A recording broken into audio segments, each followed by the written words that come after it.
Hi again. I'm Joe Connolly with Neil A. Caruso, brought to you by Dime Community Bank's Business Loan Bankers, so you can get ideas about your business or your plans as well. I want to introduce you to the owner of a business that is called a neighborhood staple in Brooklyn. Meet Ann Cantrell, founder of Annie's Blue Ribbon General Store, a great fun gift store. She'll show us some of the products that she's selling at the moment. And she comes to us from the stock room in the back of the store. And were there some changes that you made during COVID that worked out well that have become permanent changes in your business?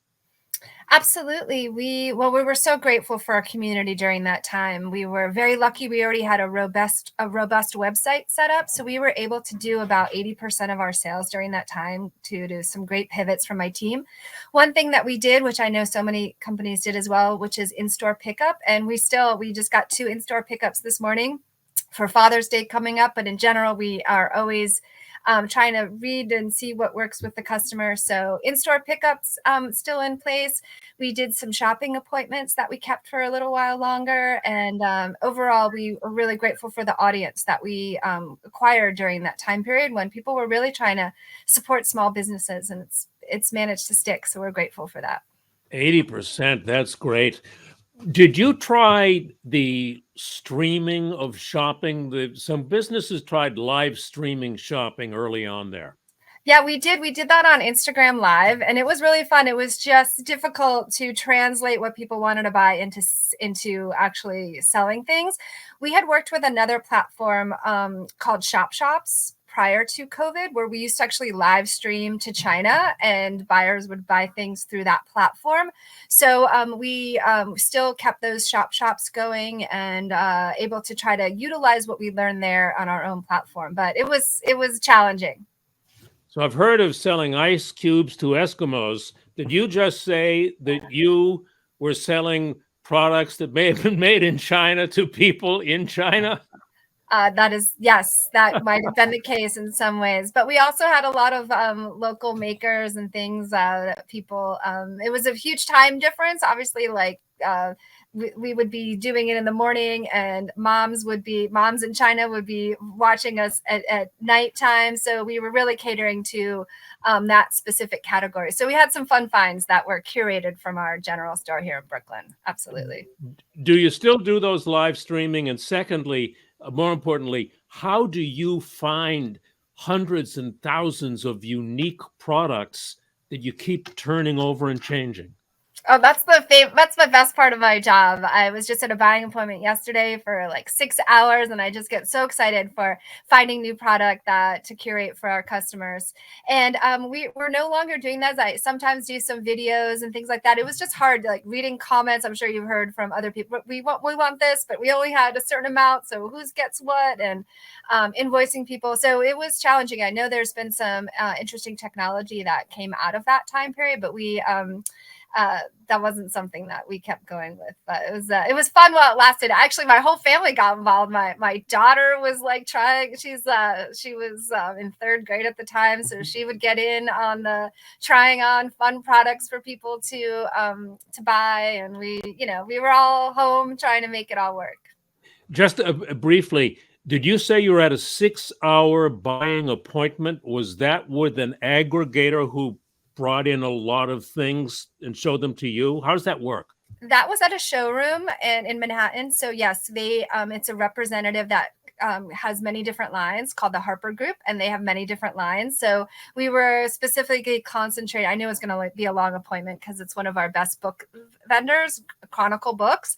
But this same person actually has a lot of different products for us. So yeah, we were there from 10 to 4. And you know what? We usually meet with her colleagues there. We knew it was going to be an appointment. So we have another one today. Someone else from that same office is coming to see us here in Brooklyn, and bringing a couple samples. But that's how we buy all the great things. We're constantly communicating with people that are that are representing different sellers. And in this case, we also we are very thematic driven. I don't know if you remember this, Joe, but my background is in the fashion industry, where we really curate stories depending on the season. So we actually sent them some of our inspiration ahead of time, so they already came up with some ideas that were back to different color stories and seasonal items that we were trying to showcase. So it was really fun, and yeah, we have part 2 today.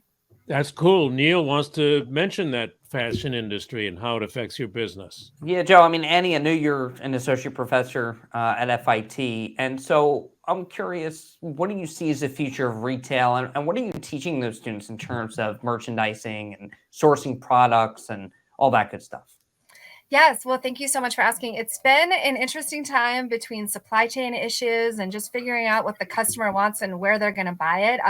I think we're always going to have people wanting to come into stores. You've seen a lot of DTC, direct to consumer brands that have opened that were just completely online and now are opening up stores and just really needing to interact with the customer in a different way. So we're responding to that. I don't think retail is going away anytime soon. I think maybe more smaller format stores. You can see a little big box retailers are starting more curated. Even here in Manhattan, or I should say in New York City in general, we have smaller formatted Target stores that are really highly curated to that specific area.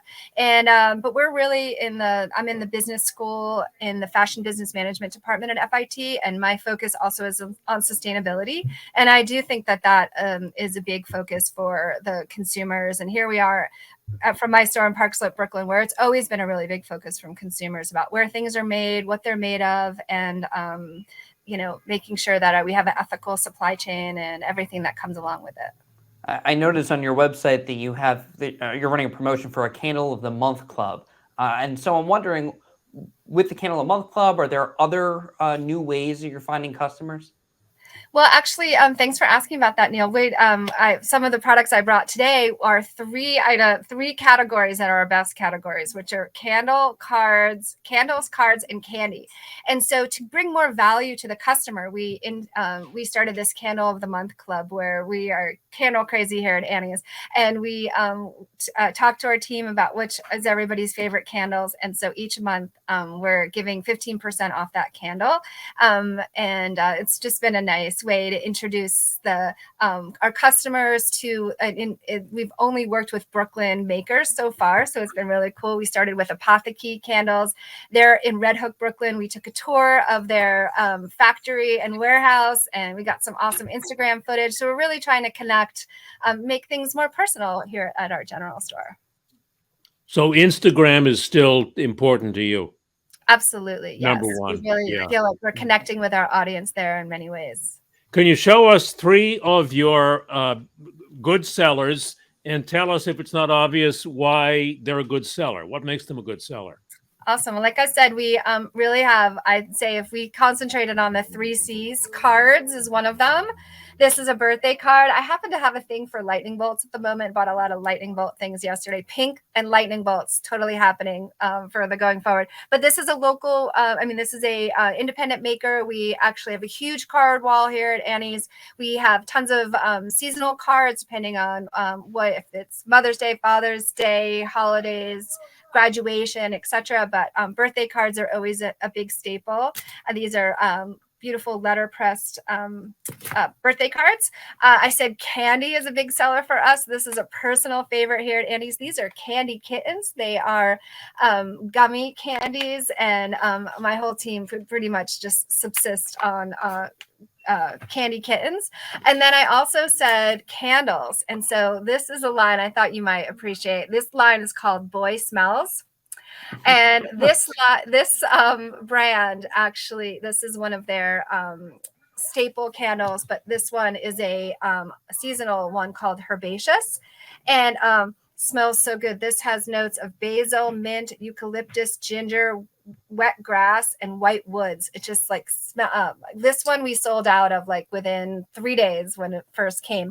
But people, I think, pre-pandemic, we sold a lot of candles, but definitely through that time period when a lot of people were home, really find the comfort of that scent and just making things more homey, and we continue to see the candle market really, really strong for us. You enjoy your business so much. It's clear.